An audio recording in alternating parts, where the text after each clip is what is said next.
ଆଜିକା ତ ବସ୍ରେ ଏନ୍ତା ବଦରେ ପିଜ୍ଜା ଖାଏ ବୋଲି ବି ମୋର ସ୍ୱପ୍ନେ ବୋଲେ ନା ଭାବିତେ ସତେ।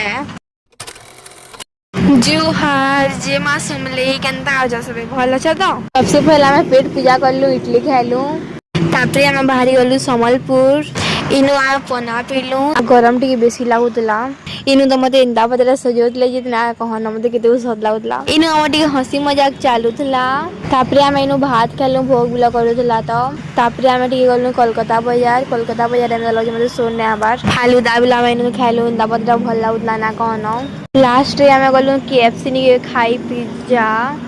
इनु में दोतली ऑर्डर आ पूरा मस्त लागला। पहला तो भाबुतले नु खामु बोली लेकिन पछे पार्सल कलु।